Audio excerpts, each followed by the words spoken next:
Oke, Pak. Sudah bisa sekarang. Sudah. Ini, Pak. Oke, ini sudah ada tanda recordnya, berarti recordnya di tempat komputernya Mas nih. Siap. Nanti saya minta dari Mas berarti. Oke, uh, silahkan Mas Gandeva bisa dilanjutkan. Siap. Bismillahirrahmanirrahim. Assalamualaikum warahmatullahi wabarakatuh. Assalamualaikum. Selamat malam teman-teman semuanya, Bapak, Ibu, senior, mungkin banyak yang lebih handal daripada saya, seperti itu. Ya, karena izinkan saya untuk berbicara atau bisa dibilang sharing sedikit dari apa yang saya dapatkan ketika saya menimba ilmu di sana. Ya nanti saya ceritakan di sana di mana. Gitu. Judul hari ini adalah Enhanced Security for Next Generation Wireless Communication System, lebih tepatnya NGWCS, itu.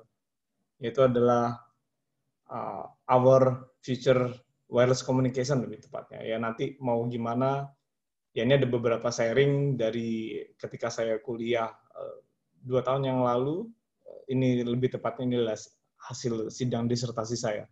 Itu. Oke, sebelum jauh lebih lanjut, saya ingin sampaikan dulu ya, salam perkenalan dari saya. Nama lengkap saya adalah Gandeva Bayu Satria. Saya kalau di kampus dipanggilnya adalah Gandeva. Saya merangkap dosen sekaligus peneliti sekarang di Telkom University, atau lebih tepatnya nama di dikti kita namanya adalah Universitas Telkom, karena harus bahasa Indonesia. Nah, secara akademik saya mantan STT Telkom, ini kalau saya lihat dari nama, so far kayaknya setengah saya kenal ini, seperti itu. Dari nama saja sih, seperti itu. Terus kemudian dulu alumni juga saya S2-nya di IG Telkom, pada saat itu masih namanya, tahun 2012 saya lulus.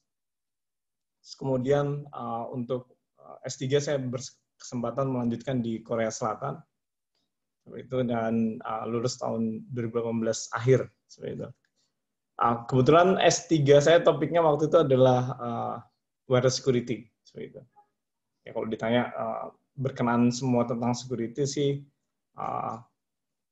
ya semua yang riset area saya berada di sana, seperti itu. Ada lagi riset lainnya, yaitu yang saya lakukan di Android Forensic, kemudian di scheduling kebetulan waktu itu S2 saya. Seperti itu. Jadi sedikit pun juga saya masih ada cerita juga kalau mau diceritakan, seperti itu. Oke, outline today's hari ini ya sedikit perkenalan dari Future Wireless Communication System kita. Ya, mohon maaf mungkin saya agak berceritanya agak sedikit ke arah Korea karena ya kiblat yang saya acu di sana, seperti itu. Jadinya nanti berbau-bau Noma pastinya, seperti itu. Karena kita mainnya ke sana, ke Noma. Terus kemudian ada beberapa review dari 5G security, dari point of view-nya saya sendiri ketika saya belajar di sana. Kemudian saya sampaikan juga nanti propose system yang kemarin saya usulkan. Ini lagi proses paten sih, tapi paten di sana di Korea. Lumayan agak lama nih patennya. Terus kemudian yang keempat, nanti sharing sedikit dari sisi analisisnya seperti apa, dan tutup. Ini adalah, saya cantumkan di bawah, ini adalah paper yang sudah publish sih, seperti itu. Ini ketika saya 2017, dan ini yang terakhir 2019. Seperti itu. Saya dengan profesor. Seperti itu. Oke. Sebelum jauh lebih lanjut, posisi ongoing right now, kita masih di 4G. Ya, somehow negara ada yang menyebutnya 4.5, ada yang sudah klaim di 5, seperti semacam SKT, South Korean Telecom sudah klaim sudah di 5G, seperti itu. Dan di gambar HP-nya pun sudah ada 5G tulisannya, seperti itu. Ya kebetulan waktu itu saya sempat mencicipi walaupun sebentar, seperti itu. Terus kemudian so far sih Indonesia masih di 4 menurut saya. Seperti itu.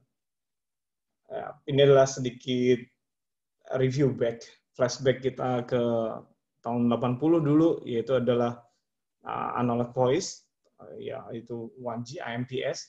Mungkin beberapa Bapak Ibu yang masih ingat, saya yakin lah Bapak Ibu yang lebih senior, lebih handal. Di 2G kita mengenal GPRS, GSM, seperti itu, yaitu digital voice, low speed data rate, Terus kemudian voice and some text, hanya some saja, beberapa saja. Seperti itu. Kemudian di 3G kita sudah mulai high speed data rate, highest DPA, highest UPA, gitu. Dan teman-temannya, seperti itu. Ya, kita mengenal di eranya WCDMA. Nah, di sini kita sudah beralih ke arah code division multiple access, seperti itu.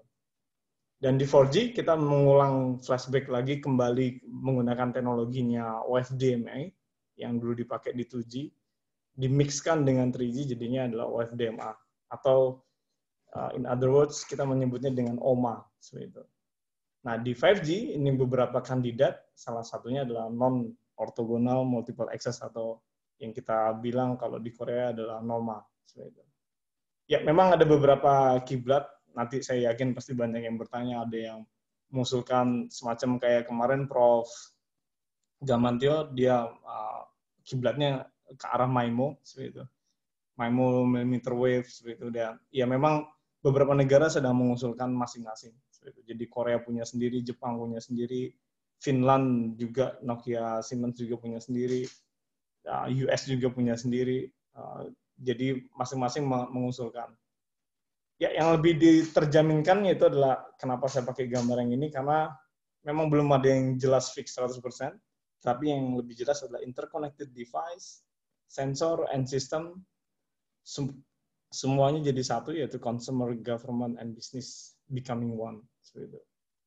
Ya, sudah beberapa diawali dari Amazon, mungkin Bapak Ibu sudah tahu banyak iklan, sudah delivery on-site-nya pakai drone, terus kemudian beberapa juga kita proses pembelian kita juga, Bapak Ibu juga pengguna Tokopedia, Blibli.com, dan teman-temannya. Ya, itu kita sudah mulai beralih ke sana, yaitu di mana device-nya aja yang langsung berinteraksi. Contoh yang saya alami banget ketika saya di Korea, apapun kita beli udah tinggal tempel aja dengan HP. Terutama di Samsung S8, S9, S10 ke sini, itu sudah langsung tap and go, seperti itu. Tap and go. Jadi kita apapun bayar udah tinggal tap aja HP-nya langsung. Jadi kita tidak pakai kartu lagi di sana. Jadi sudah device pembayaran tuh ada di HP-nya tersebut. Oke, ada beberapa rekomendasi ke depan. Ini saya ambil dari punyanya 3GPP. Jadi ini adalah direction dari masing-masing new radio system. Yang ada yang bilang 5G, ada yang bilang 6G, whatever it is, yaitu adalah our future radio. Deep coverage, ultra low energy, ultra low complexity, ultra high density, dengan cakupan area yang luas, dan dia juga bisa rapid, bisa banyak. Extreme capacity, sampai speed-nya bahkan sudah beberapa negara klaim sih kecepatannya sampai Tbps, terabit per second. Terus kemudian extreme data rate, deep awareness, ini beberapa discovery. Terus kemudian extreme mobility. Singkat cerita, saya fokus di sebelah, gimana caranya? Ada bukan nggak ya? Singkat cerita saya fokusnya di sini, yaitu di strong security. Karena apa? Karena kalau prediksi saya kemungkinan kedepannya adalah back to slide sebelumnya, interconnected device, sensor, and system. Jadi semakin banyak perangkat yang masuk nyemplung ke dalam satu radio, massivenya atau high-nya density dari user, maka otomatis security juga butuh digali atau butuh di enhance seperti itu. Terutama kalau di medik ada yang namanya e-health, di government juga sudah e-gov, di financial juga ada e-banking, dan seterusnya. Ya, itu karena itu kita fokus ke sana. Kebetulan saya join PhD pada saat itu tahun 2015. Saya join PhD-nya itu memang di project-nya 5G. Dan saya kebagian di section security, memang pada saat itu memang concern saya di security. Ini ada beberapa feature wireless communication. Ada yang mengusulkan cognitive radio. So far, profesor saya atau guru saya di sana bilang, ini enggak banget sih, karena cuma cognitive radio cuma manjangin perpanjangan dari network aja, ini supaya lebih panjang, lebih bagus. Yang semacam di kampung bisa dapat dari sebelah-sebelahnya dan sebelahnya dan nyambung ke kota, itu kognitif radio. Jadi estafet kalau disimpelkan seperti itu. Millimeter wave, ada yang bilang MIMO, maksud MIMO, ada yang bilang VLC, ada lagi PLC, gitu. Cuma beberapa udah ada gugur, gitu. VLC juga nggak se-strong ini. Waktu itu Korea sempat riset ke arah VLC, jadi Wi-Fi-nya mau diganti lampu semua, seperti itu. Nah, waktu itu karena data rate-nya kurang baik, jelek, seperti itu. Jadinya gugur. Akhirnya kita beralih ke Noma semua. Dan Noma, saya kasih titik-titik di last ini adalah, ya saya juga nggak bisa prediksi bakal ada apa nanti. Entah bisa kita balik ke teori tahun 70 atau 60-an. Ya, semacam ini pun Noma, ini kalau di trace back lagi, ini secara teori ini tahun 70-80. Jadi sudah lama sekali. Dan kenapa baru di-approve sekarang? Ya karena tuntutannya tadi itu salah satunya adalah massive. Jadi untuk mengoccupy user yang terlalu banyak, kita pakai rumusnya turunannya Shannon, yaitu supaya bisa massive. Nanti saya jelasin di next slide. Kenapa Noma bisa hadir kembali gitu. Kenapa kok dipakai? Kenapa nggak dari dulu kita pakai? Seperti itu. Ya ini adalah pro kontra di telco. Seperti itu. Nah, sebelum bahas ke sini, sedikit cerita juga. Dalam artian di sana, ya kebetulan profesor saya besarnya pun di US dia. Di US ada cerita bahwa telco kalau dibilang ya agak sedikit politik. Dalam artian, kenapa ini Noma nggak lebih dari dulu, apa istilahnya, di 3G kita pakai Noma, seperti itu. Kenapa baru sekarang kita pakai Noma, seperti itu. Ya, karena jika ada satu sistem, contohnya, karena profesor saya dari Korea, jadi dia membanggakan CDMA. Kenapa CDMA? Karena CDMA lahirnya dari Korea, seperti itu.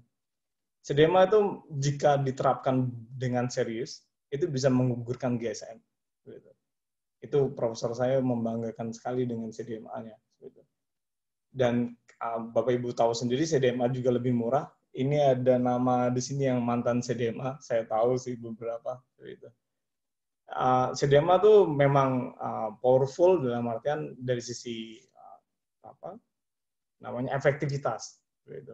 Jadi lebih efektif karena kecil dan rapid banyak dan bisa nampung banyak user.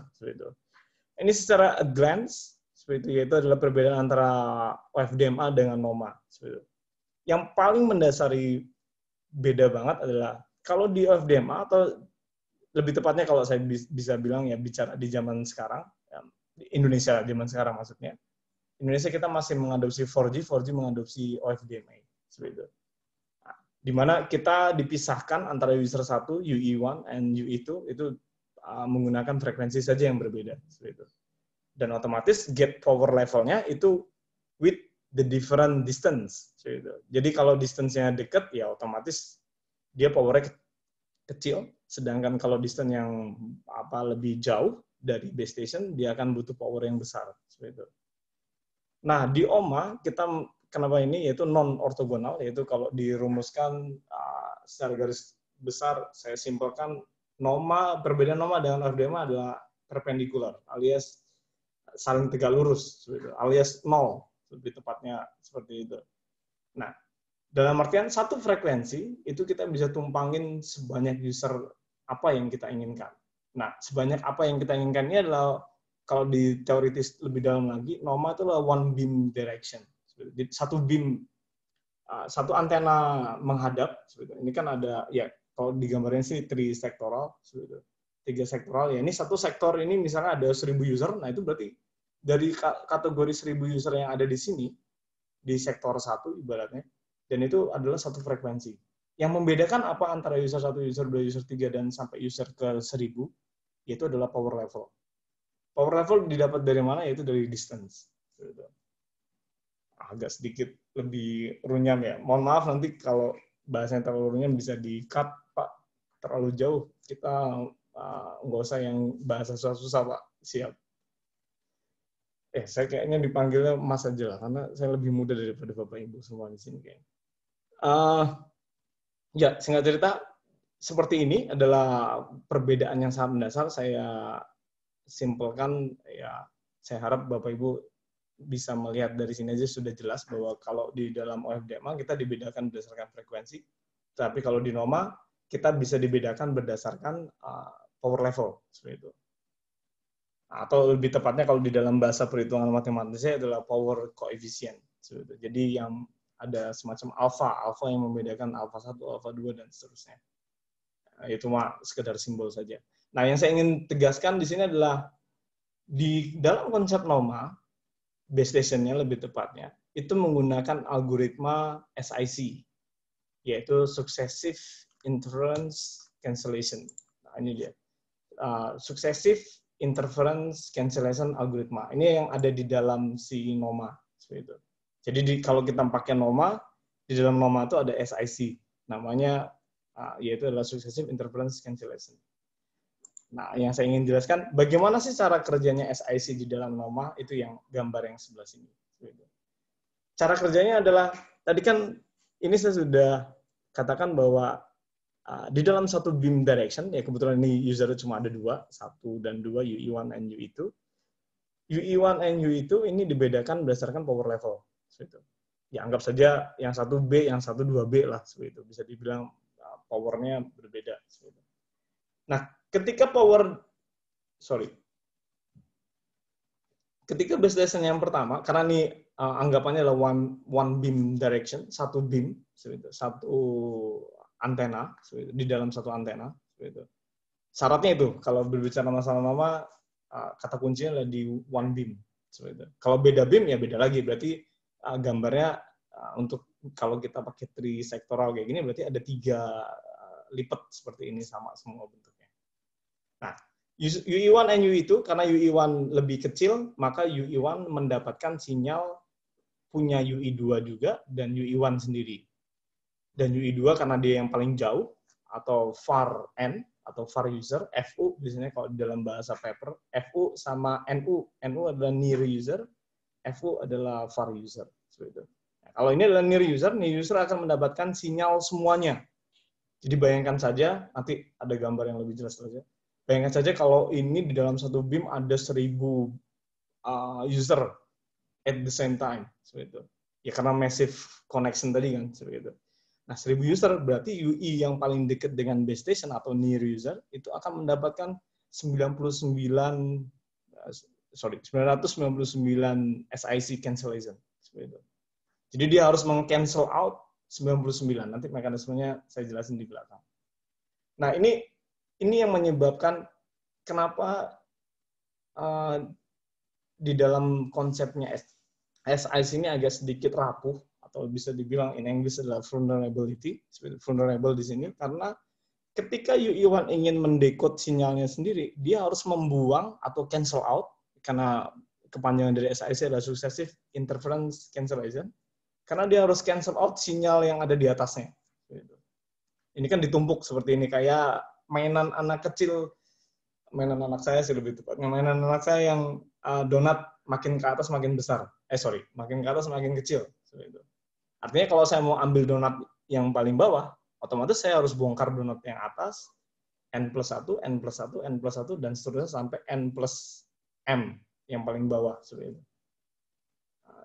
Jadi, itulah kenapa dianggap tidak aman bagi kita sebagai peneliti di sana. Yaitu, ini nggak aman, karena ketika dia ingin mendapatkan sinyalnya sendiri, dia harus bongkar sinyalnya orang. Walaupun ini sekedar sinyal. Pak, ini kan cuma sinyal saja. Ya, cuma kan sinyal semua information system, atau information secara teori, information teori, hukum sains, ya semuanya ada di sini.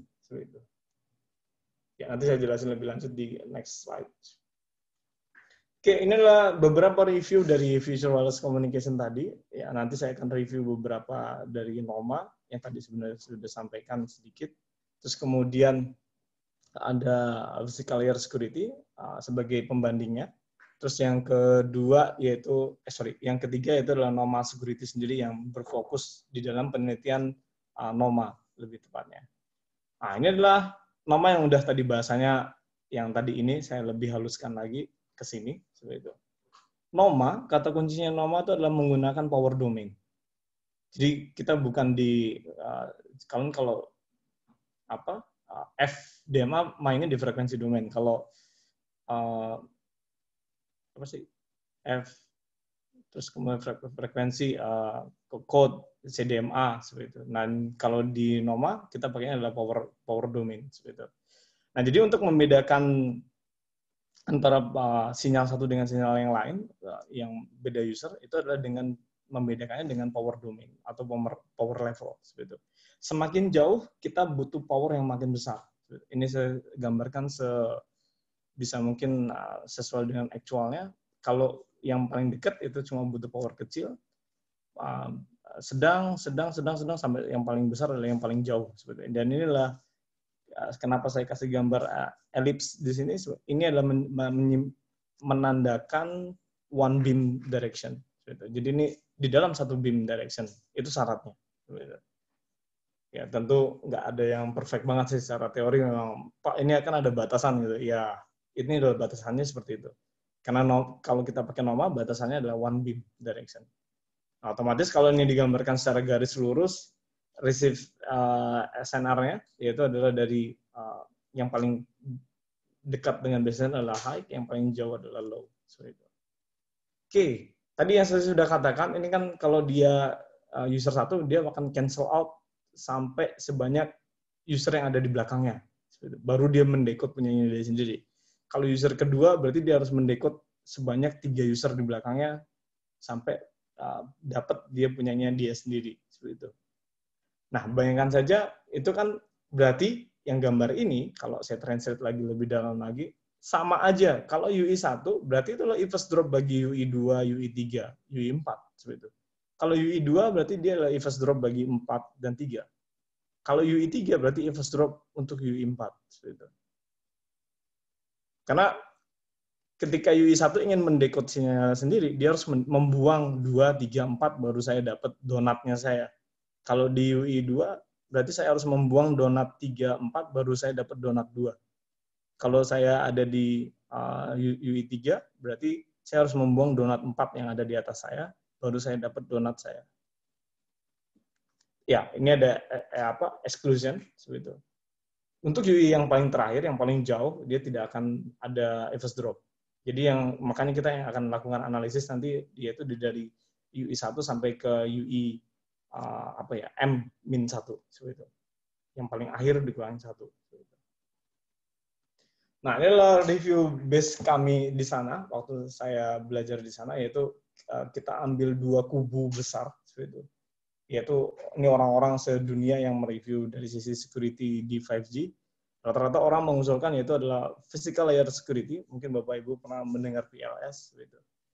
Dan rata-rata, ini saya ambil yang terbaiknya saja, dari paper yang terbaik juga. Gitu. Yang rata-rata yang penulis ketiga, nanti Bapak Ibu bisa cek reference 3 ada di bawah. Gitu. Di reference 3, dia menggunakan artificial noise, yaitu ditambahin scramble code di dalam. Bapak Ibu mungkin balik ke zamannya elektro zaman dulu seperti ya, entah dikasih apa, dikasih salt, dikasih ini supaya user yang legitimate, user yang asli itu tidak bisa mendengarkan si eavesdropper tidak bisa mendengarkan yang legitimate seperti itu. Dikasih di relay dengan bantuan antena. Itu kata kuncinya yang di penulis ketiga seperti itu. Di penulis keempat dia menggunakan protected zone and unprotected zone. Jadi dia pecah ada 2 zone. Wah, kalau ini mah kalau menurut saya diimplementasikan di realnya telco, ya singkat cerita Telkomsel, sorry saya sebut merek, Telkomsel pasang 2 base station atau 1 base station tapi ada 2 antena di dalam satu direction. Di mana ini untuk protected dan ini unprotected. Ya boros sih secara ini. Terus kemudian lagi ada yang mengusulkan penulis kelima masih di NOMA, yaitu dia membedakan berdasarkan ada yang namanya unicast traffic, multicast traffic, except broadcast traffic, karena kalau broadcast kan semuanya dengar. Unicast untuk 1 ke 1, sedangkan multicast untuk 1 to many in group only. Teori unicast multicastnya masih teori yang lama. Cuma ini di dalam bahasanya base station. Nah, kemudian ada lagi yang berbau fokus di NOMA security, ada yang berbasiskan NOMA, menggunakan single input, single output. Jadi hanya satu ke satu, nggak boleh jamak. Jadi sangat bertolak belakang sekali dengan MIMO. Kalau MIMO adalah multiple input, multiple output. Kemudian dia langsung bisa mengkategorisasikan dengan satu-satu tadi, dia bisa mengkategorisasikan mana yang legitimate, mana yang eavesdrop. Legitimate adalah user yang sah, sedangkan eavesdrop adalah user yang di sini saya anggap tidak sah, alias ya si hacker dalam bahasa halus. Kemudian ada lagi menganalisis, yaitu di Noma Security dia menggunakan relay. Jadi relaynya dipasang semacam artificial noise juga tadi. Untuk di Noma dia kasih eavesdrop, jadi eavesdrop kalau mau nguping dia nggak bisa karena ada artificial noise-nya. Nah, ada lagi masih di dalam bahasa Noma juga, untuk dia pisahkan untuk high security dan low security. Kalau high security dia pakai beam, yang tadi saya bilang pakai direction tadi, one beam. Sedangkan untuk yang non-Noma, ini dia mengokupansi, lebih tepatnya di penulis ke-8, ini adalah untuk migration, smooth migration. Karena kita kan berada di 4G sekarang, kita akan beralih ke 5. Jadi yang low security ini untuk yang 4 to 5. Jadi yang dari 4 ke 5, kita pakai yang low security, karena dia pindah dari domainnya non-Noma, yaitu OMA, atau OFDMA, atau 4G, untuk masuk ke dalam 5G, dia masuk kategorinya adalah low security. Nah, kalau yang benar-benar secure, itu adalah beamforming-nya original, punyanya Noma, dan itu beam-nya sudah berbeda. Masih di antena ya, ini bisa dibilang drawback-nya adalah antenanya harus oke banget. Nah, ini adalah desainer antenanya yang harus maknyos. Nah, ini saya kasih titik-titik lagi yang lain. Dalam artian, entah apa yang ada di kedepannya, saya juga masih ongoing research juga. Mungkin ada lagi another candidate yang mengusulkan Noma Security. Entah apapun namanya, entah apapun subdomainnya, ya itu bakal ada. Saya yakin sih nggak mungkin nggak ada. Karena yang namanya ilmu pasti berkembang. Nah, ini untuk ke belakang, saya memakai notation seperti ini. PGP adalah paket gateway, GBS adalah actually my short name, tapi saya di sini ibaratkan yaitu generate key based server, modular, dia di dalam base station. UE, user equipment. E not B adalah base station untuk 4G, 5G. X adalah report sinyal dari UE ke X. P adalah paket data. Z adalah user information yang ada di dalam. G adalah hash value. Nanti semuanya akan masuk ke hash function. V adalah power allocation, yang tadi saya bilang power coefficient.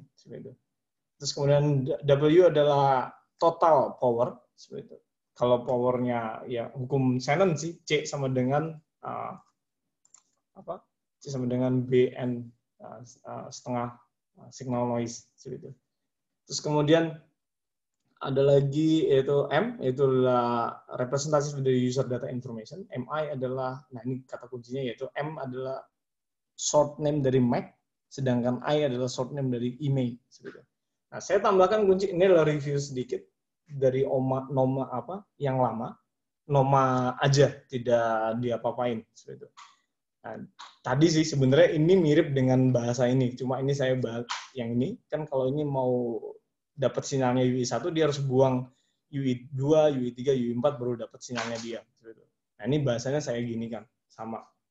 Nah, ketika UI2 request ke server, request ke gateway, maka ketika dia ingin mengambil sinyalnya dia harus mendekode dulu sinyalnya yang 2, baru dia ambil ekstrak punyanya dia sendiri UI1.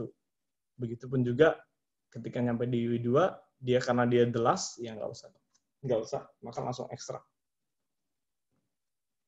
Nah, kalau ini bahasa diperdalam lagi, secara algoritmanya, rumusnya SAIC adalah seperti ini, yaitu user yang sama akan mendekode, ini adalah ada repetition, muter terus-terusan, loop, yaitu sampai dengan cancel out, subtract, bahasa lainnya, cancel out lagi, sampai dia dapat sinyalnya dia.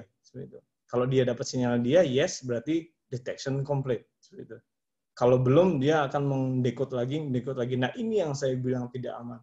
Karena semua sinyal orang dibaca dulu, baru dia baca sinyalnya dia sendiri. Karena apa? Karena sinyalnya dia posisinya ada di paling last. Karena dia berada di stack. Yang tadi saya ibaratkan donatnya dia pun, donatnya posisinya dia tuh ada di donat yang paling bawah. Jadi saya ingin ngambil donat saya harus buang donat yang atas dulu. Oke, oleh karena itu ini sistem tidak aman, maka saya akan kasih kunci 2, singkat cerita seperti ini. Sebenarnya matematisnya panjang banget, Bapak Ibu. Saya skip, saya bahasakan lebih simpel aja. Key 1 itu saya kasih hash ini untuk membedakan ini adalah usernya sah punyanya Telkomsel. Sorry, saya sebut merek lagi. Misalnya Telkomsel, saya pakai Telkomsel atau enggak. Kalau bukan Telkomsel, deny. Berarti dia udah gugur di sini. Seperti itu. Nah, kalau dia Telkomsel pun nggak bisa sembarangan juga. Key kedua, saya masuk iteration di sini. Key kedua, saya sisipkan lagi, setiap user, ini asumsi saya juga sih, asumsi di paper saya, setiap user itu saya jamin punya MAC sama email yang unik, tidak ada yang sama. Ya, itu balik ke teori sih. Kalau berbicara masalah teori kan email dan MAC itu unik, tidak ada yang sama. Dan Bapak Ibu juga ingat mungkin di waktu kuliah, MAC address dan email tidak ada yang sama. Silahkan cari kalau ada yang sama. Seperti itu. Ketika saya ngajar ke anak-anak juga seperti itu. Silahkan cari, tolong temukan MAC dan email yang sama. Ya kecuali dengan asumsi kalau ada yang pakai Backtrack atau Kali Linux, nah apa kan bisa pakai duplikat MAC address. Nah, itu kan another way. Seperti itu. Nah oleh karena itu kita untuk menanggulangi yang seperti itu, kita sudah bisa kasih kunci kedua. Kunci kedua adalah email dan MAC address yang sah, itu yang bisa masuk. Kalau dia nggak punya MAC dan email yang sesuai, dia nggak akan bisa masuk. Saya singkat cerita hanya nambahin email dan MAC saja di dalam senario ini. Nah ini data flow communication-nya saya panjangin, saya buka lebih lebar lagi seperti ini posisinya. Ada signaling gateway, ada paket gateway, karena fokus kita di paket gateway, di PGP, jadi kita mengacunya yang paling kanan. Registration complete, dapat. Nah, ketika dia registration complete, ketika kita dapat sinyal base station broadcast di awal banget, pilot dan teman-temannya, dan ketika pilot itu nyampe, kan otomatis dia akan ngirimin MAC dan teman-temannya, info, send email, send MAC address, semuanya ada di dalam satu gelondong. Seperti itu. Nah, ketika dia mendapatkan registration complete, ini di-record sama server ini. Seperti itu. Yang tadi saya bilang GBS, yaitu Generate Key Based Server. Seperti itu. Nah, di sini sekaligus untuk menjadikan kunci publiknya dia. Kalau di bahasa simpelnya seperti itu. Kunci publik adalah kunci yang bisa yang disebarin kemana-mana. Tapi kalau nggak punya kunci private-nya, ya nggak akan bisa dibuka. Sama saja. Seperti itu. Nah, saya pakai asymmetric di sini. Seperti itu. Karena kalau simetrik sudah mainstream sih, sebenarnya saya pakai yang anti mainstream, yaitu adalah asimetrik. Di mana kunci buat nutup sama kunci buat buka berbeda. Nah, singkat cerita kayak gitu, jadi intinya kalau user satu ingin buka, kalau dia MAC sama emailnya punyanya sendiri, maka dia bisa open the data. Kalau enggak, ya enggak akan bisa. Nah, ini saya zoom in lagi lebih dalam. Nah, terus kalau dia misalnya saya ingin buka punya, kan otomatis dia cancel out yang punyanya UI1 dulu, karena UI1 yang paling dekat. Ya, dia nggak akan bisa buka, karena ketika ditanya MAC-nya sama email-nya sama nggak? Ketika tidak sama, dia nggak akan bisa open. Nah, lagi-lagi ini baru asumsi.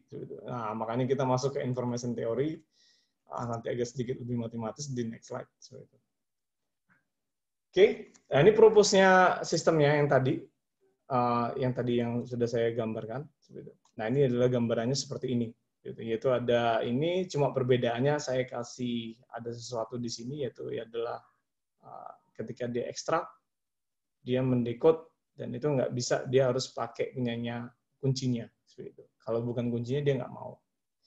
Oke. Selanjutnya itu adalah bagaimana cara menganalisisnya tadi, yaitu dengan cara berbagai macam attack dan skenario tentunya dicoba. Sistem itu kan tadi kan baru sedikit, bisa dibilang masih ada di dalam domainnya teori. Terus kemudian bagaimana dari sisi break time-nya. Ini kemarin waktu itu di-review, berapa lama untuk nge-break kunci tersebut. Ada pertanyaan juga seperti itu. Dan kita juga melakukan analisis tersebut. Terus kemudian ini dari electro engineering-nya, yaitu adalah secrecy capacity-nya gimana? Yaitu secrecy capacity adalah the transmitter to the legitimate receiver signal. Sebanyak mungkin at the maximum level, seperti itu. Si eavesdrop itu mendapatkan ignorance. Jadi dia nggak butuh, ya, bukan nggak butuh ya, apa istilahnya? Ya nggak penting dianggapnya, seperti itu.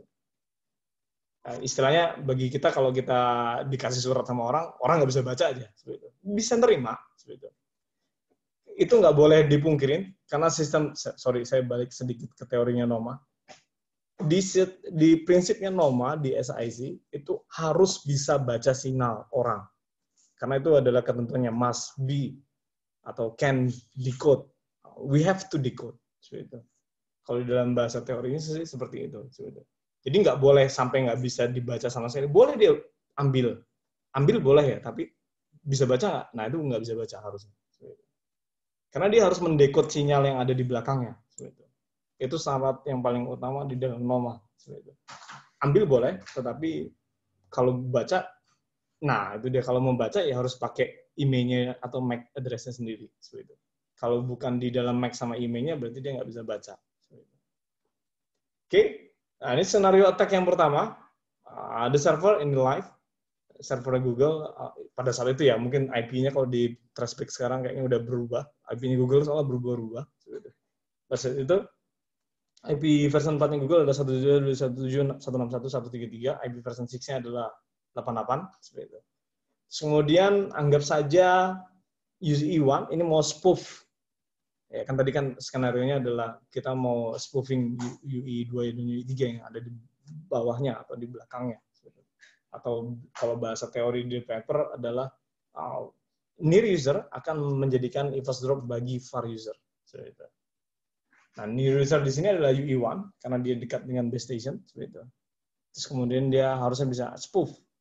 Nah, kalau spoof kan MAC address-nya dia sendiri adalah 11. Ini saya kasih hint aja. 11, yang ini 22, yang user ketiga adalah 33 MAC-nya. Seperti itu. Yang IP version 6-nya 11, 22, 33. Nah, dia anggap saja dia melakukan spoof, yaitu dia seolah-olahkan UE3, karena dia ingin bongkar datanya UE3. Kan semacam tadi yang saya ibaratkan, yaitu protokol stack-nya adalah stack-nya si donat tadi. Seperti itu. Jadi kalau saya mau ambil UE1, berarti saya harus cancel out UE2, cancel out UE3. Baru saya bisa ambil informasi UE1. Nah, anggap saja saya tahu MAC address-nya, ini pun masih berasumsi. Saya tahu MAC address-nya, saya tahu IP-nya dia. Saya tahu email-nya dia, saya copy. Nggak akan bisa, karena yang terdaftar, nah ini lagi-lagi sih bermainan asumsi, yang terdaftar pertama kali ketika dia registration, di mana ya? Di sini. Ketika dia registration request, yang attach pertama itulah yang dianggap legitimate user. Kita pakai asumsi lagi sih memang. Jadi, kalau yang registrasi pertama adalah fake user, ya itu dia berarti pokoknya jadi legitimate. Yang sah adalah yang pertama. Kalau yang kedua request, itu langsung kita deny. Kenapa saya pakai teori itu? Karena Cisco, mohon maaf saya sebut merek lagi nih, di Cisco sudah ada dari zaman saya dulu waktu saya masih kuliah, dia bisa mengidentifikasi di port switch-nya atau di routernya juga. Yang pertama adalah yang accept, yang kedua sama yang ketiga, kalau ada yang MAC address sama, itu akan di-reject sama dia. Cisco sudah bisa seperti itu. Saya ya kebetulan juga mantan Cisco juga, jadi saya pakai dasar teori itu, kenapa saya bisa jamin tidak akan ada yang duplikat. Seperti itu. Karena di Cisco sudah menyediakan. Nah, analisis yang ketiga adalah, nanti kalau kita mau discuss, sebenarnya banyak banget sih yang mau didiscuss, semua saya takut bahasanya terlalu roaming dan seterusnya. Nanti kita discuss lebih lanjut aja kalau ada yang ingin diperjelas mungkin. Yang analisis yang ketiga, yaitu adalah secrecy capacity, yaitu adalah, di sini adalah S adalah secrecy capacity, C-nya dari kata hukum Shannon, seperti itu. Si hukum Shannon sendiri, yaitu adalah Shannon theory, yaitu C, B, log 2, 1, plus S min per N. Nah, itu bukan awal ya. Dasar teorinya semuanya adalah di hukum Shannon. Ya. Sebagai Bapak Ibu mostly di sini adalah electrical engineering. Ya di elektro, hukum Shannon ini adalah hukum yang paling ya semua orang tahu lah, siapa yang nggak tahu hukum Shannon seperti itu. Terus kemudian dikembangin yaitu jadi secrecy capacity. Tadi yang sudah saya bilang, secrecy capacity adalah maksimum mungkin Eves drop, E adalah Eves drop, L adalah legitimate, seperti itu. Eves drop mendapatkan semakin banyak yang ignorance, semakin banyak yang nggak penting informasinya. Gitu. Dirumuskan lagi, diturunkan lagi, CL-nya adalah PBL, yaitu adalah power dari B adalah not B, L adalah legitimate, HSL adalah dari source ke legitimate user, yaitu adalah power coefficient, H kecil. Yaitu power coefficient itu kalau di ibarat ini ya, tadi yang saya bilang alpha. Kalau misalnya powernya 1000 kWh, seperti itu. Misalnya powernya BTS gitu, 1000 kWh. Nah, ini adalah pengalinya, seperti itu. Kalau makin dekat, berarti makin kecil. Seperti itu. Makin dekat, makin kecil. Misalnya 0,1. Nah, berarti 0,1 dikali 1000 kWh. Seperti itu. Yang paling jauh, paling besar. Seperti itu. Per user. Seperti itu. Nah, ini Eves drop, rumus yang sama juga, karena harus pakai rumus yang sama, karena nggak mungkin berbeda. Karena kan kita ibaratkan Eves drop juga ada di dalam lingkupnya BIM tadi. Seperti itu. BE adalah dari base station-nya ke I, yaitu Eves drop. HSI adalah dari source ke Eves drop dengan power level dia yang dia dapatkan. Nah, rho di sini adalah, ya tadi kalau dalam bahasa teori adalah noise yang kita create. Seperti itu. Express, kemudian inilah gamma BL sama gamma BE di dalam sini. Seperti itu. Nanti kita dapatkan hasilnya seperti ini. Nah, singkat cerita, kita harus pakai, ya ini elektro banget sih, seperti itu. Nggak tahu juga saya, beneran aslinya S1 saya ada di IF, seperti itu.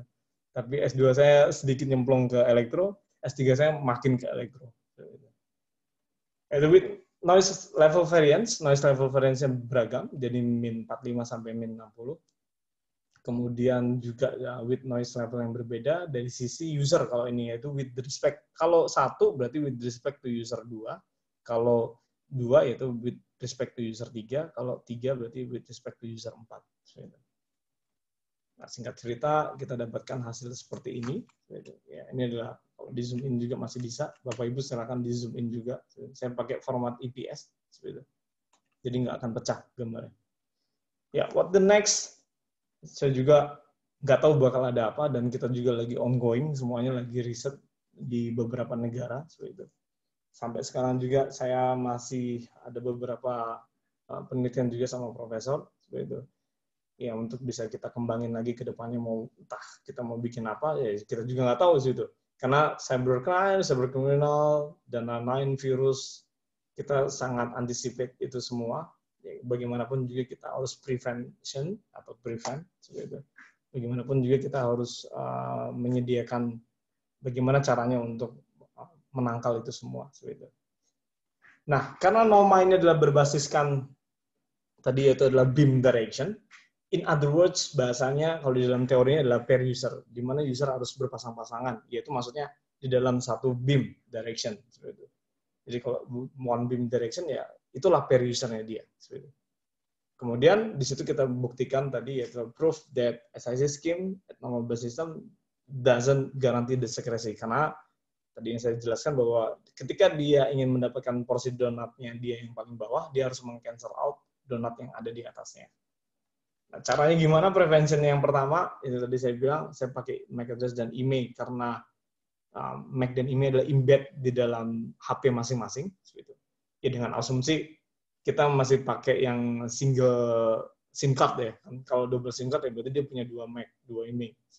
Kita masih pakai asumsi yang single SIM card. Karena di Korea tidak ada double SIM. Di Korea kita pakainya yang single SIM.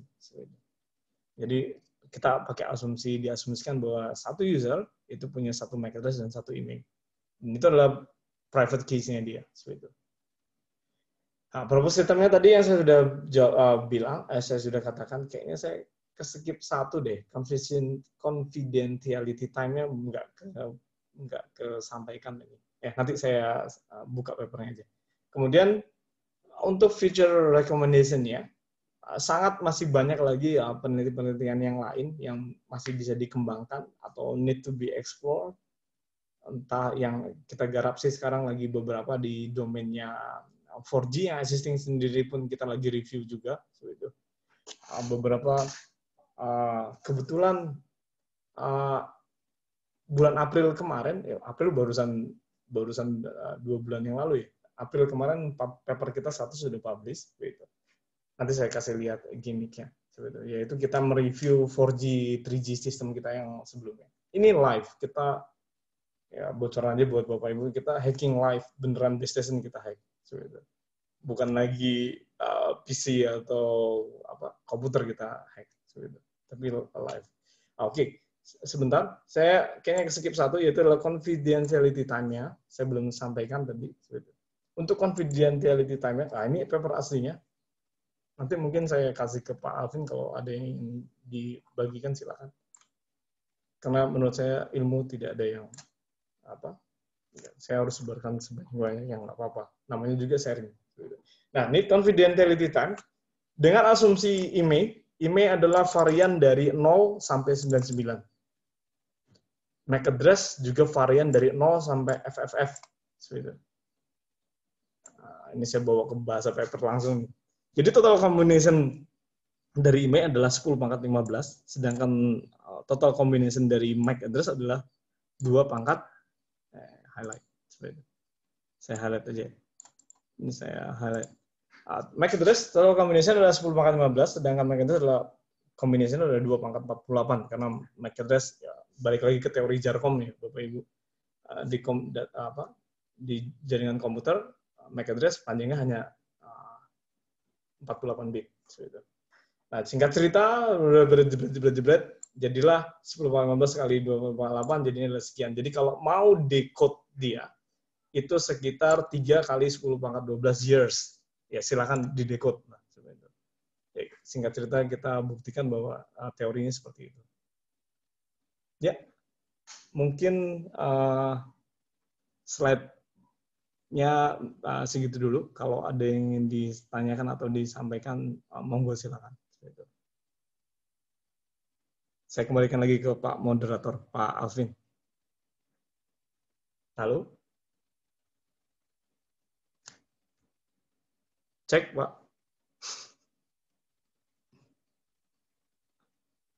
Oke. Saya kira hilang sinyalnya. Silakan hidupin voice-nya juga nggak apa-apa, Bapak Ibu langsung. Silakan. Atau ada yang kurang puas. Yang mau ditanyakan via chat atau via voice ya. Biasa.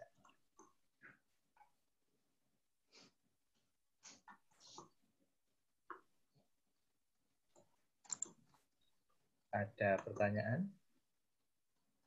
Noma dari Mas Isa Ginting ini, Mas. Oke. Mana dia? Noma bedain user per power ya. Gimana dengan existing OFDMA sekarang kan ada mekanisme power control. Iya. Sebentar Pak, saya ngidupinnya gimana ya Pak? Ngidupin chatnya? Gimana ya? Chatnya di chat. Oke. Noma beda. Bagaimana cara Noma bedain user power gitu ya kali ya? Nah, gimana dengan existing OFDMA yang sekarang dengan mekanismenya power control? Iya. Tentu sangat langsung aja ya Pak ya? Ya, monggo. Kira saya nunggu lagi yang lain. Langsung saya jawab aja Mas Ishak. As far as I know, jadi sepengetahuan saya, ini sangat berbeda total dengan OFDMA. Itu jawaban yang paling singkat. Profesor saya bilang menekankan bahwa OFDMA sama NOMA itu bertolak belakang. Tadi saya bilang, NOMA adalah non-ortogonal, berarti saling meniadakan. Jadi kalau user di sana itu -1, kalau di sini berarti adalah 1. Pokoknya jadinya adalah 0, jadi di tengah-tengah. Nah, itu prinsipnya NOMA banget sih. Prinsipnya saja sudah berbeda total. Nah, bagaimana cara membedakan power levelnya? Ya, tadi saya bilang based on direction. Direction dari mana? Yaitu dari sisi pakai sistem jauh dekatnya sinyal. Ya, kan balik lagi ke teorinya elektro, ya Pak ya, dalam artian Pak atau Mas ya. Ya itulah. Semakin jauh, berarti kan kita butuh power yang kencang sekali tuh untuk mendapatkan. Kan otomatis kita berusaha Nah, profesor saya mengibaratkan semacam kita ngobrol dengan orang. Kan kalau saya dengan Mas Alvin, Pak Alvin, jarak kita ngobrol itu adalah 1 meter, berarti kan kita ngomong nggak usah kenceng-kenceng ya, seperti itu. Benar nggak, Pak Alvin? Halo, Pak. Halo, betul. Ya. Ya, kalau saya ibaratkan, Noma ini, profesor saya mengibaratkan yaitu dengan komunikasi orang, 2 orang saja. Kalau saya orang ke-1, UI1, orang kedua adalah Pak Alvin, UI1 dan UI2 jaraknya adalah 1 meter, berarti kan saya ngobrolnya nggak usah pakai power yang kencang-kencang banget. Kan? Alias normal saja, kita ngobrol udah kedengeran seperti ini. Nah, bayangkan saja, saya dengan Pak Alvin jaraknya 1 kilometer. Kejauhan juga sih. 50 meter lah. Saya dengan Pak Alvin jaraknya 50 meter. Itu kalau nggak teriak, ya nggak kedengeran. Kan? Seperti itu.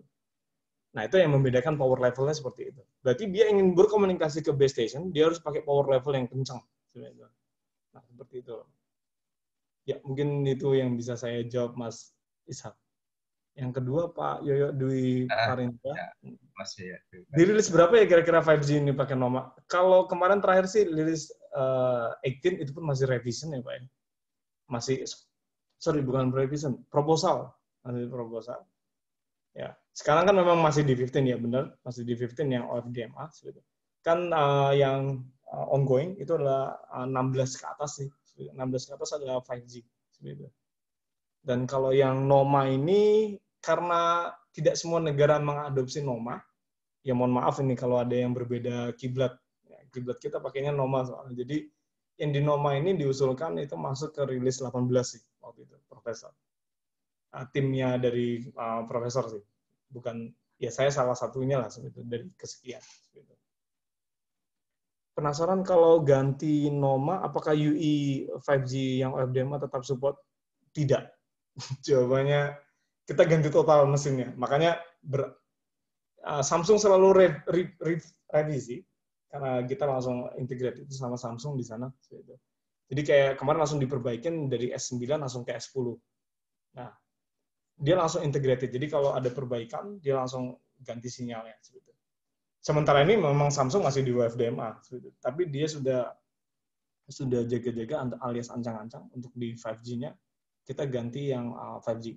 Ya buat bocoran aja buat Bapak Ibu yang di Korea, yang di 5G-nya itu masih MIMO, dia existing-nya. Jadi MIMO-nya pun cuma membesarkan jumlah antena yang ada di base station, dan membesarkan yang di S10 kalau tidak salah. Di S10 itu sudah mulai dibanyakin antena. Jadi itu di handphone-nya atau di device-nya itu sudah multiple antena. Dan otomatis yang di base station juga multiple antena juga. Makanya kan namanya multiple input, multiple output yang ada di bawah. Butuh berapa lama untuk mengimplementasikan teknologi Noma ke existing teknologi? Harusnya sih kemarin Korea pengennya launch-nya 2020. Cuma 2020 ini masih tentatif. Saya nggak bisa jawab sih, Pak, kalau yang ini. Ini Pak Anjar Priyatna, mohon maaf saya tidak bisa exact banget angkanya berapa. Tapi Finland juga klaim juga tahun 2020. Tapi sampai sekarang 2020 belum ada yang fix banget. Waktu itu conference di tahun 2017 yang saya ikutin, itu pun mereka Kanada dan US juga klaim di tahun 2020 juga, tapi sampai sekarang belum ada yang sah.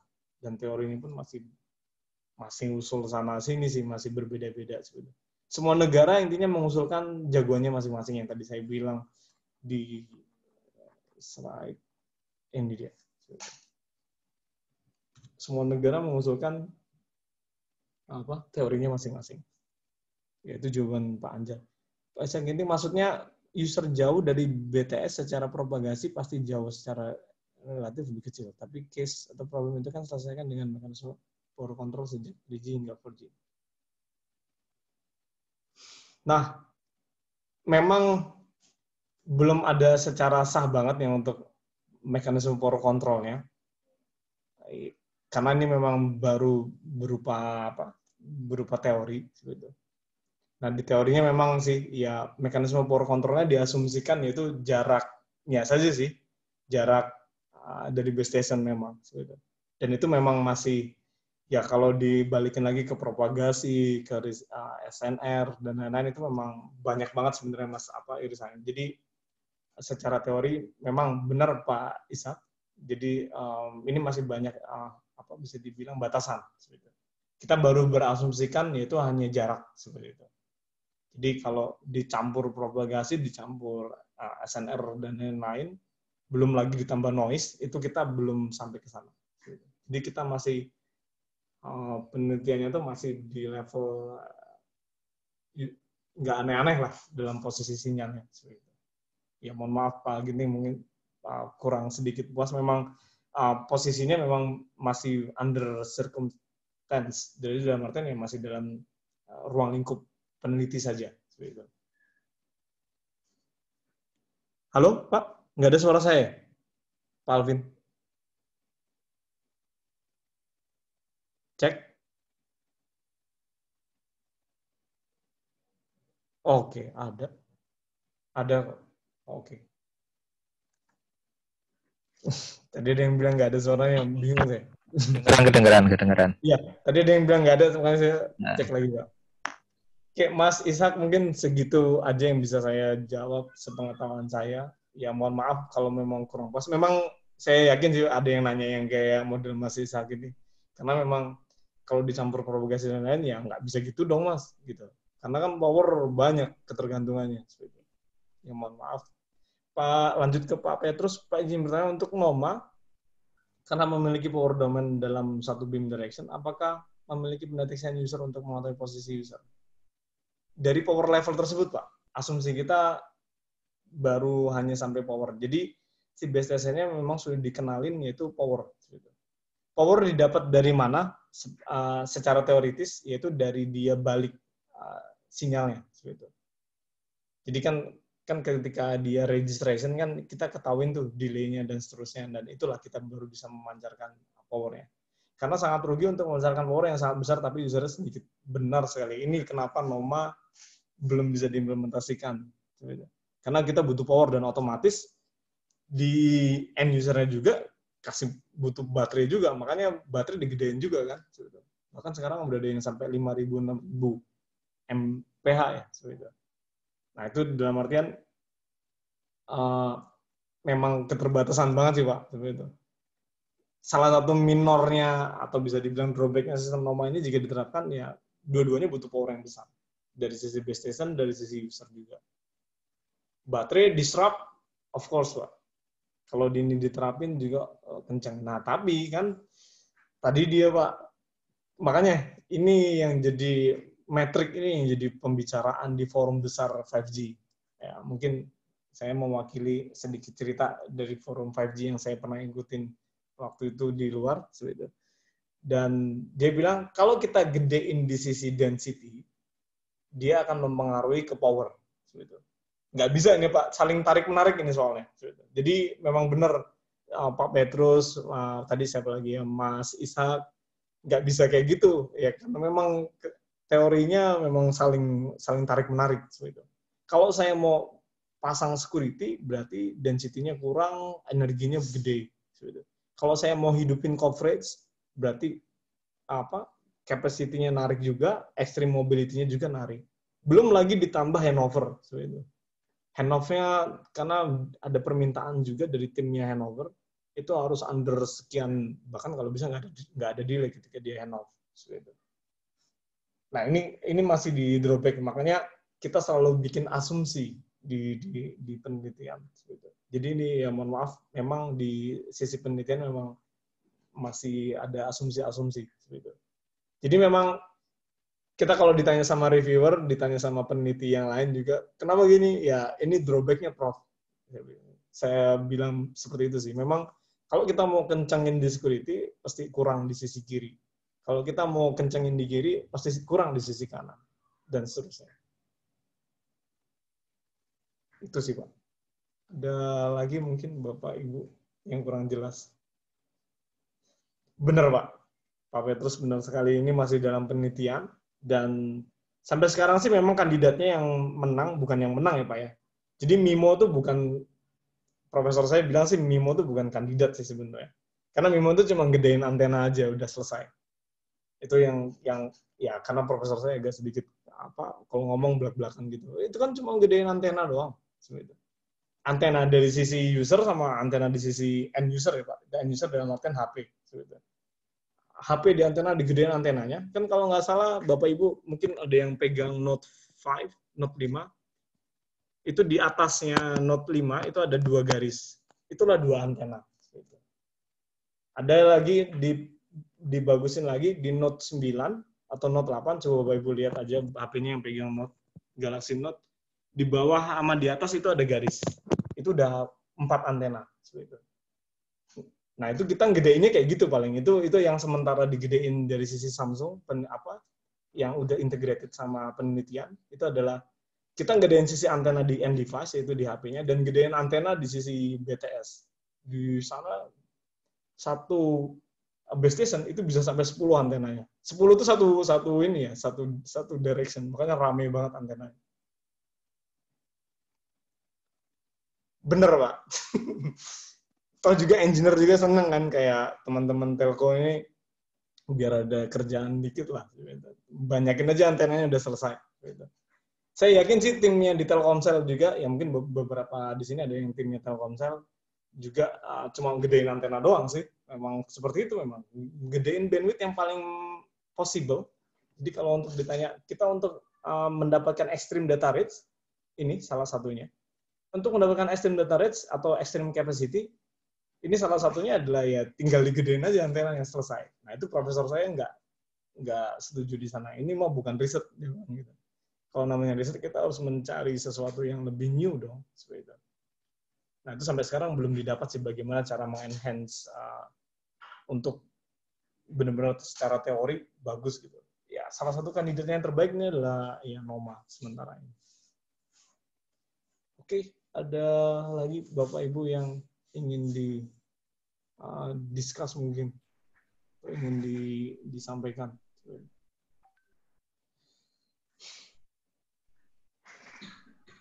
Waduh, takutnya mulai bener Pak. Itu profesor saya memang salah satu memang ya negara kan saling mengusulkan. Jadi dismantle lagi, industri stuck lagi, jadi rongsok.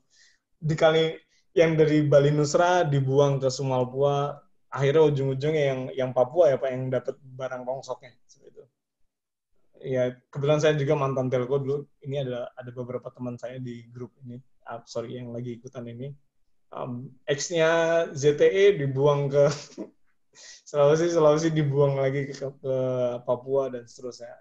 Ya, telco seperti itu Pak, memang saling membuang.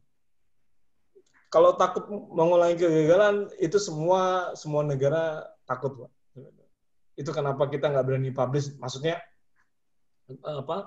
secara ruang lingkup mungkin di Korea tidak mempublish ke publik banget gitu bahwa kita punya ini nih, enggak. Karena ketika kita terapin terus nanti ada klaim lagi misalnya dari Prancis atau dari Norway pakai ini dan teorinya begini, kenapa ini kok jelek seperti itu. Ya itu memang yang ditakutkan, yaitu gagal lagi, bahkan 3GPP-nya pun ditolak seperti itu. Itu kan yang terjadi di CDMA waktu itu juga. Sangat benar jawabannya Pak Ishak. Terima kasih Pak. Ada lagi yang mungkin mau didiskusikan? Oke, kalau saya boleh sharing sedikit, ini dari yang paper saya yang terakhir, ini live yang tadi saya bilang. Itu kita sedikit bocoran aja, ini bahasanya sih saya halusin ya, radio cellular forensik. Where is the air fishery ini maksudnya adalah saya nyari di mana posisi maling. Sebenarnya bukan ini sih. Kita nge-hack BTS. Dengan asumsi, ini kita bermainan asumsi juga, tapi asumsinya ini real case, real beneran live. Oke. Ini ada kondisi seperti ini. Ini ungu, anggap saja ini punyanya siapa yang ungu ya? Ya, pokoknya operator A, seperti itu. Kemudian hijau operatornya Excel, seperti itu. Oh iya, HCL. Saya baru kok lupa ingat, saya maklum mas sudah 10 tahun saya meninggalkan, bukan 10 tahun, iya 10 tahun saya meninggalkan telco. Terus kemudian ini Excel, hijau apa masih hijau? Hijau dulu detail ya benar. kemudian orange. Sebenarnya saya mau pasang merah, cuma nanti dimarahin Telkomsel. Ya ini bahannya ini. Terus kemudian yang biru adalah normal user, yang hijau adalah investigator, yang istilahnya adalah polisi. Gitu. Terus kemudian yang merahnya adalah si hackernya, alias orang yang ingin kita cari. Biasanya kan banyak SMS palsu tuh yang suka ngirim-ngirim broadcast nggak jelas. Nah itu kita mau cari malingnya itu ada di mana. Asumsi seperti ini, kita nggak tahu ada di mana dia, di subscribernya siapa dan seterusnya. Yang kita tahu itu hanya nomor. Jadi kita cuma berbekal ini aja, nomor. Nomor kalau di dalam bahasa telco kita simpelkan jadi MS ISDN seperti itu. Dan dari nomor ini kita hanya dapat report situ saja. Ya, dari IMSI juga bisa kita trace juga. Benar, seperti itu. Nah, intinya dari sini kita bisa clarify lagi, cek lagi sampai ke dalam pakai SailMapper, terus kemudian dibantu sama Google Street View, terus dibantu lagi pakai Google Earth, terus kemudian kita pantau berdasarkan pakai WhatsApp. Dari situ kita bisa tahu broadcast-nya IMSI-nya dia. Ya, tadi Mas udah bilang IMSI sih, seperti itu. Nah, dari sini kita bisa langsung listening apa yang ada di traffic-nya dia. Nah, ini saya langsung live dari Excel saya obok-obok.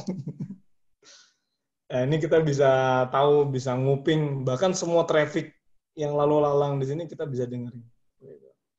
Ya, singkat cerita kesimpulannya ini kalau di 5G kita bisa pakai di 2G ini sangat rentan sekali. Kalau pakai GSM Tab sama LuxI dan seterusnya kita bisa tahu posisi dia ada di mana. Kalau dia di 3G pakai RRC dan GSM Tab kita bisa tahu posisinya dari LuxI emailnya. Kalau di 4G ini agak sedikit tricky karena kita harus dapetin estimasinya. Dan itu kalau kita bisa dapat, insya Allah sih posisi user, posisi si maling itu ada di mana kita bisa tahu. Dan ini yang kemarin kita update di paper sih. Gitu. Ya, itu aja sih Pak. Kalau mau ya ini adalah prosedurnya yang kita lakukan seperti ini. Jadi dapat MSISDN, IMSI, LuxI, MNCC dan seterusnya, plotting location, baru kita survei, scanning and tapping, pakai WireShark dicampur, kita bisa tahu dari paging sama radio powernya. Terus kemudian kita bisa dapat informasi apa yang sedang dilakukan sama si hacker tersebut. Ini sampai dengan level kedekatannya itu bisa sampai dengan radius 234 meter kita bisa cari orang tersebut. Ya ini nanti dibantu dengan kepolisian sih. Kebetulan nih ada teman di Densus, jadi dia bisa tahu dapat dari kan orang Densus banyak mata-mata di lapangan. Nah di lapangan tuh kita bisa tahu oh ini tukang cilok ini ternyata pendatang baru. Nah itu dari situ kita bisa tahu exactnya seperti itu. Ya, salah satunya dicampur. Cuma kan hotspot findernya Densus kan nggak exact banget. Nah, kita kemarin diminta bantuan sama Densus untuk sampai dengan exact location-nya dari mana. Cuma dari timnya spy kan kita cuma bisa tahu, oh dari identitas orang, oh ini ada pendatang baru, oh ini ada yang kontrak baru, seperti itu. Dan dari situ kita bermainan radius, kita sistem pantau 24 jam, sampai SMS-nya dia isinya apa itu bisa kedengeran. Nah, contoh yang seperti ini kan udah sebut saja ini kan nomornya Excel nih 0818 bla bla. Dan ini kita sudah tap dia dan kita berhasil masuk ke sinyalnya dia.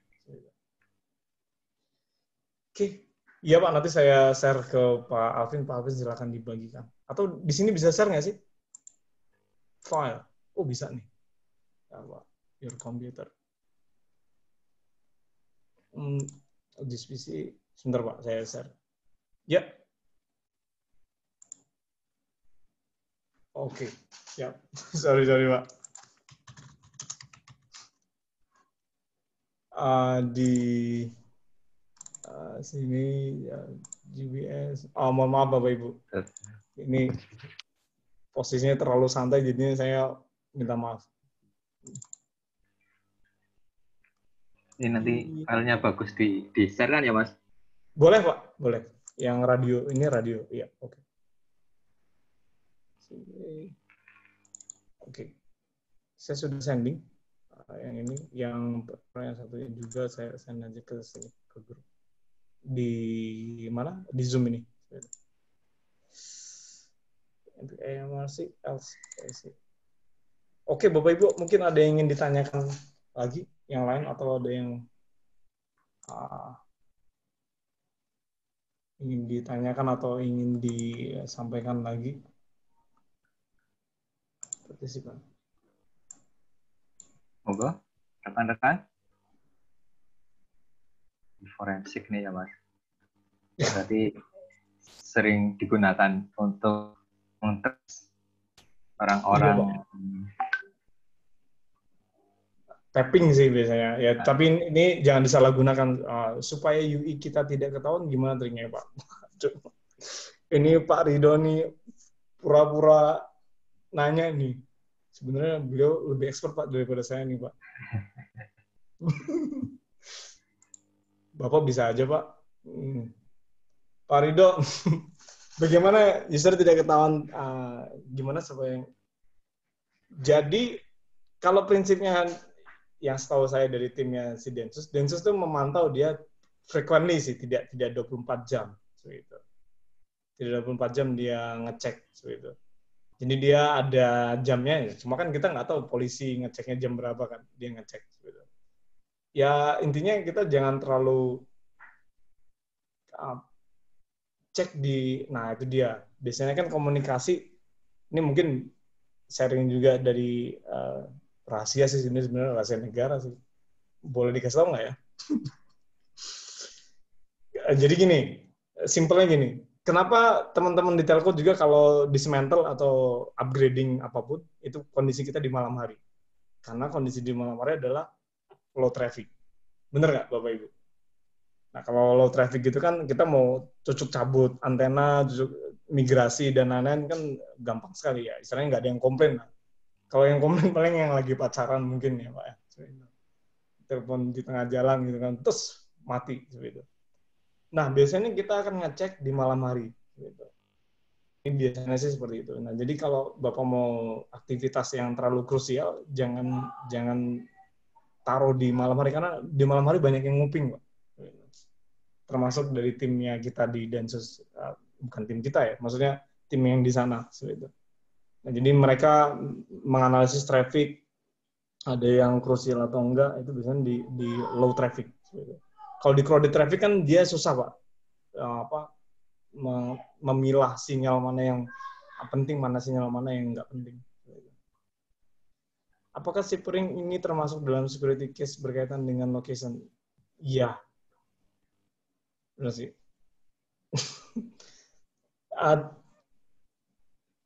Chippering di chippering di location juga sebenarnya pun yang tadi itu tidak bisa langsung kita dapat sih. Ini harus bermainan sama propagation. TA sama TP sih, ini teorinya. Teorinya TA sama TP yaitu time propagation sama time advance. Gitu. Nah, ini karena di posisi indikator di dalam BTS itu ada PDTA sama TP. Nah itu yang kita bisa salah gunakan. Apakah chippering ini termasuk dalam security case berkaitan ini? Ya beberapa rekomendasi kayak HSDPA itu sudah menerapkan itu sih sebenarnya, yaitu chippering dan lain-lain. Nah, cuma kan bukan salah sih sebenarnya, Pak. Karena metode ini memang digunakan untuk posisi location, tetapi disalahgunakan bagi kita user biasa. User biasa kan jadinya menyalahgunakan gitu. Ya kepentingan krusial ya, Pak ya, kepentingan dalam artian intelijen. Nah, kalau di intelijen kepentingannya kan beda. Nah, kalau di intelijen kan kepentingannya seperti itu. Kalau seperti itu, maaf, ini HP saya lowbat.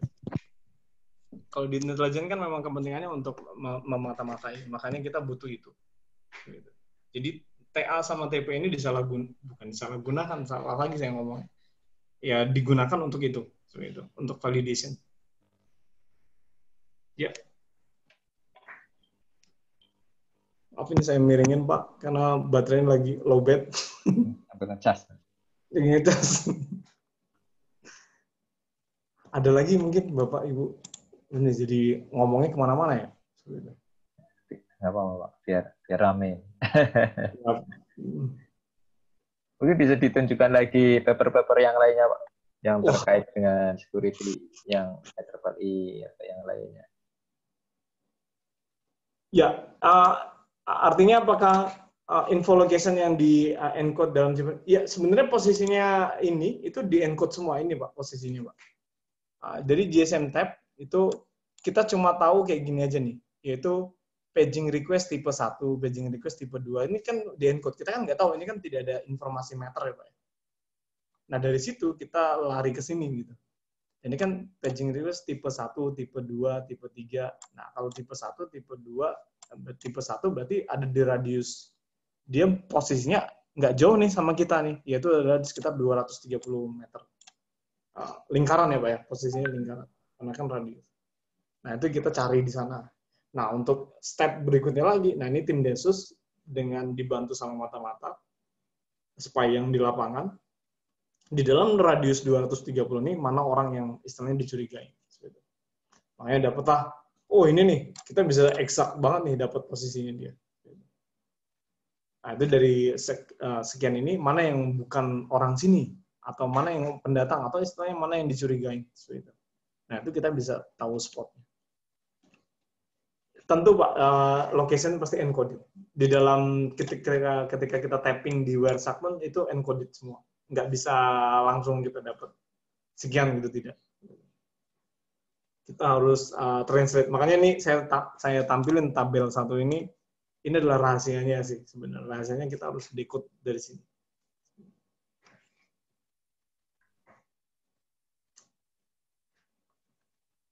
Kalau chippering algoritma di 5G beberapa masih recommendation, Pak. Jadi ada yang pakai, ada yang bilangnya NTRU.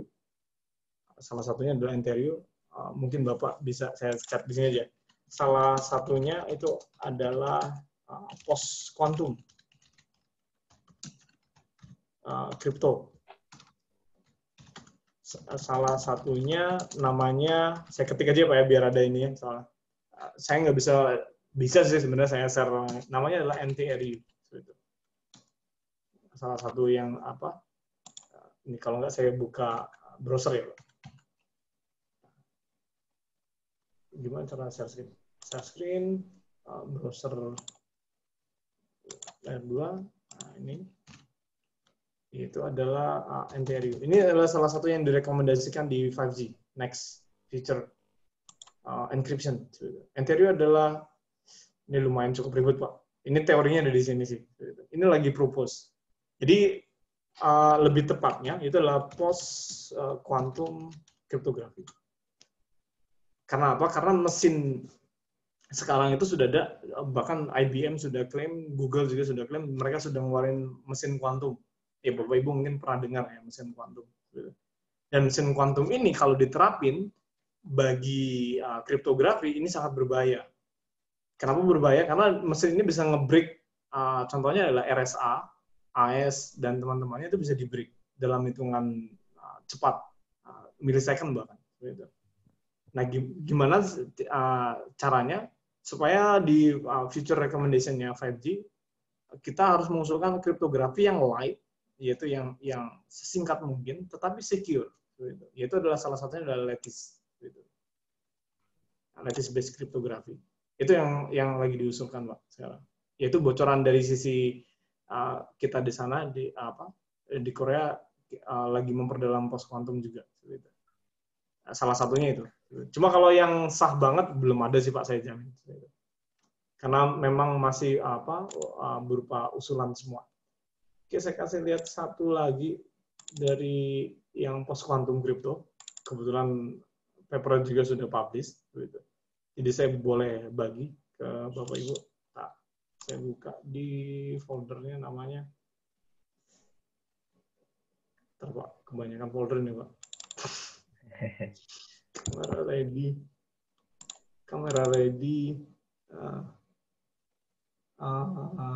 Ini dia yang tadi. Oke, next. Mana dia tadi ya? Ini adalah salah satu another recommendation saya juga, yaitu adalah feature identity card. Jadi KTP, SIM, dan teman-temannya. Apalagi ya Pak ya, KTP, SIM, paspor, seperti itu. Dan itu kita mengasih rekomendasi untuk mengubah itu, karena KTP, SIM, paspor itu masih bisa di copy paste. Copy paste dalam artian yang benar-benar pro ya Pak ya. Sudah banyak lah Bapak Ibu mungkin tahu di film-film juga. Itu memang real Pak, di lapangan juga di negara maju, di US, di UK sudah banyak yang bisa dipalsukan KTP, SIM, paspor juga bisa dipalsuin gitu. Nah, ini another challenge, yaitu adalah gimana caranya kita membuat identity card, whatever it is, apapun itu identity card-nya, yaitu kita membuat yang robust, yang nggak bisa di-copy paste. Nah, salah satunya kita propose NTRU, yaitu lattice-based cryptography yang tadi saya bilang. Kita propose NTRU di sini untuk mendekode si KTP-nya. Ya, singkat cerita sampai sini lah ya Pak ya, nggak usah matematiknya, nggak usah dilihatin nanti ribet ya. Yep. Nah ini message itu adalah informasi yang ada di KTP atau di password atau di SIM-nya. Kan biasanya kalau di SIM password itu ada nama, tanggal lahir dan lain-lain, itu adalah data. Masuk ke encryption, masuk ke keyboard, nah ini masuk ke image. Karena kan gabungan di KTP, SIM sama password itu ada embedded watermark. Seperti itu. Mungkin Bapak Ibu sedikit balik ke teori watermarking sih. Seperti itu. Ini yang kita securekan. Ini yang kita bermain si NTRU-nya. Ini yang nggak akan bisa di copy paste. Nah, singkat cerita, itu posisinya kayak gitu. Kita bandingkan dengan algoritma yang lama, yaitu AES, RSA, RSA 1, RSA 2. Ini kita propose NTRU 1, NTRU 2. Kita coba di 3 gambar, Lena, Babun, Pepper. Di posisi RSA, ketika dia dinaikin kuncinya, makin hancur. Ini dari sisi SNR ya. Makin scramble, alias di aman tapi hancur. Nah, kalau di NTRU, ketika digedein, dia malah lebih kecil. Ketika kuncinya dibesarin. Begitupun juga dengan encoding decoding time-nya juga lumayan cukup singkat, under millisecond. Gitu. Nah, itu adalah proof-nya. Kalau secara proof gambarnya, hancur enggaknya, ini adalah original Lena. Lena kalau dicampur sama punyanya AES, jadinya agak sedikit berbeda. Nah, ini mungkin pakai zoom in banget ya, Bapak Ibu. Saya persingkat aja. Ini sangat beda, ini dengan ini. Bedanya di sebelah, saya lupa ingat ini. Ini karena membandingin 2 gambar, Bapak Ibu ingat mungkin game waktu kecil. Bedakan gambar kiri dan kanan, mana yang beda. Ya, singkat cerita seperti itu. Intinya kalau di NTRU, nggak banyak berubah. Sih, kalau di RSA, itu banyak sekali berubahnya. Ini bisa di zoom in, nanti saya bagikan aja. Silakan dicek sendiri aja masing-masing. Ini kita udah zoom in sampai berapa. Ini sama ini agak sedikit berubah sih.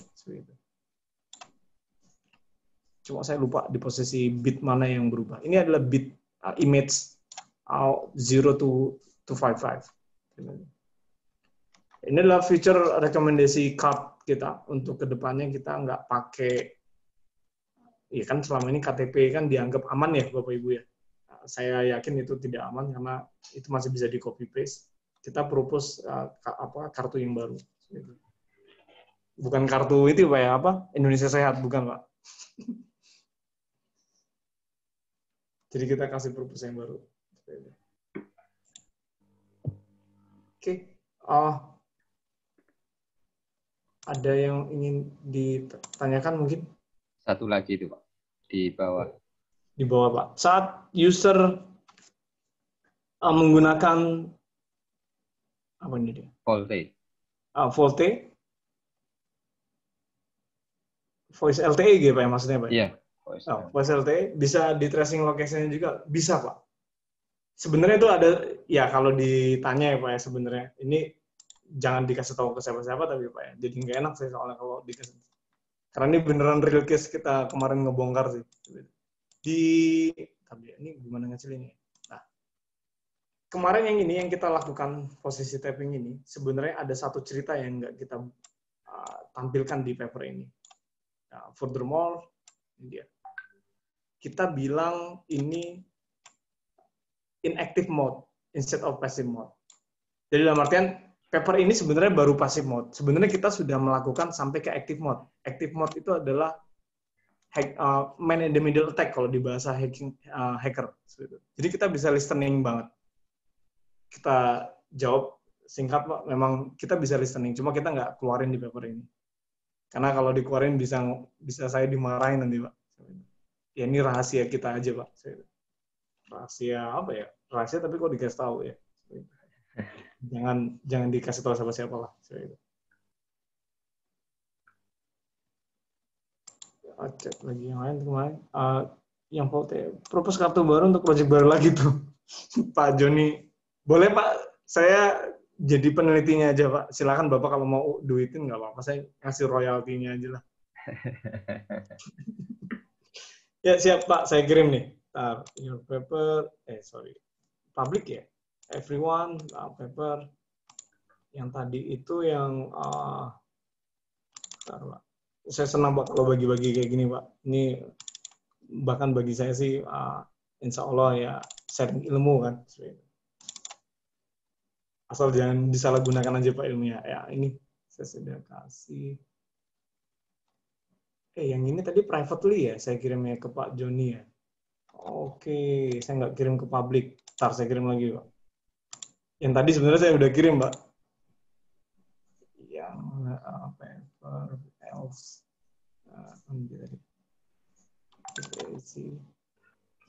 Fitri, oke. Sama yang radio. Yang radio, IT radio. Oke, siap. Sudah Pak, sudah saya kirimkan semuanya ke grup uploading. Seperti itu. File papernya di-share Pak Ishak. Oke, Pak Ishak. Sudah saya share Pak Ishak. Ya, itu saja Bapak Ibu yang bisa saya sampaikan. Mungkin saya minta maaf kalau ada salah kata atau ada yang masih kurang, bisa kita discuss later sih sebenarnya. Dari apapun yang bisa saya bagi. Sebenarnya saya mau cerita banyak banget, tapi nanti katanya Pak Alvin ada sesi sendiri yang IoT based. Saya ada satu senjata lagi Pak Alvin, yaitu yang IoT based kita sudah review juga. Jadi Raspberry, yang Bapak Ibu mungkin sudah kenal dengan Raspberry, itu juga nggak aman Pak. Jadi hati-hati kalau Bapak Ibu pakai Raspberry. Itu juga kita punya proof-nya sih, ada buktinya juga. Nah, saya kasih lihat papernya aja Pak, tapi judulnya aja ya, depannya nggak usah semuanya dibongkar. Gitu. Buat mancing next pembicaraan ya Pak Alvin ya. Oke, siap. Berarti username password M-Banking bisa kelihatan semuanya ya pakai WhatsApp ya. Kalau pakai Raspberry mah cair Pak. Bahaya nih Pak Raspberry Pak. Nggak tahu nih Raspberry siapa yang nyiptain. Nah, itu di bukan di presentation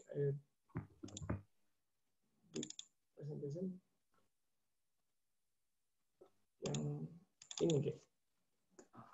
Ini Pak, saya tulisannya, judulnya On the Possibility of Cybercrime in IoT Device. Garis miring ini bahasa halus ya Pak ya. Bahasa kasarnya adalah kita nge-hack Raspberry. Singkat cerita, Raspberry yang Bapak Ibu tahu, ini kita obok-obok sudah. Ini kita live, Pak, beneran live. Nanti saya kasih lihat juga hasil decode-nya, ininya, message apa yang nyemplung dan lain-lain itu ada semua. Nanti kita kasih bongkar semua lah. Ya ini adalah gimmick-nya, the next-nya. Kalau saya bisa dikasih satu sesi lagi yang IoT device, nanti kita discuss bareng-bareng lah. Gitu. Oke, siap. Siap. Itu saja Pak. Saya minta maaf kalau ada salah kata atau ada yang kurang puas. Pasti kurang puas, yakin saya. Pak Ishak, Pak siapa tadi ya? Pak tadi yang nanya. Ini saya minta maaf kalau kurang puas Pak jawabannya. Kemudian Pak Joni, terima kasih masukannya juga. Ya, itu plus minus yang tadi saya bilang, yaitu di 5G memang belum ada yang sah banget. Gitu. Semua negara mengusulkan yaitu masing-masing. Gitu. Cuma kalau dari sisi teori, ini lagi digarap masing-masing sih. Gitu. Sekian Pak Alvin dan Bapak Ibu semuanya. Terima kasih. Oke. Saya tutup dari saya sendiri. Gitu. Wassalamualaikum warahmatullahi wabarakatuh. Waalaikumsalam warahmatullahi wabarakatuh. Terima kasih Mas Gandeva. Ini banyak rekan-rekan yang tertarik tentang security. Nanti sepertinya ada yang menghubungi ke Mas Gandeva dengan email ini ya Mas, gbs boleh. Telkom University ID. Boleh Pak. GBS my short name Pak. Iya. Jadi nanti gampang diingat kan Bapak Ibu GBS. Siap. Jadi nanti langsung japri ke Masnya. Boleh. Sekali lagi saya mengucapkan banyak terima kasih kepada Mas Gandeva untuk sesi malam ini. Semoga nanti sesi selanjutnya bisa bergabung kembali terkait security yang lainnya. Jadi ada gambaran terkait security di seluler dan nanti ada security di IoT dan seterusnya. Dan saya ucap terima kasih kepada rekan-rekan peserta yang sudah hadir pada malam ini dan rekan-rekan trainer yang hadir pada acara hari ini. Sekali lagi, acara ini adalah acara Planning for Charity sehingga semua keuntungan akan didonasikan kepada rekan-rekan yang terdampak COVID-19. Mungkin itu saja dari saya. Terima kasih. Sama-sama Pak. Wassalamualaikum warahmatullahi wabarakatuh. Waalaikumsalam warahmatullahi wabarakatuh. Waalaikumsalam. Terima kasih Pak Alvin. Masih Pak Gandhi. Iya, sama-sama Pak. Ada Bang Ido. Bang Ido, apa kabar Bang Ido? Ini nama-namanya banyak saya kenal sini, Pak. Udah pada out semua. Oke, Pak Alvin, saya out ya. Jangan lupa ya, rekamannya seperti yang di WA ya. Siap. Ini rekamannya emang masuk ya, Pak? Di mana ya, Pak? Kalau karena tadi kan langsung jadi host. Iya, siap. Turun langsung di end saja, nanti otomatis. Iya.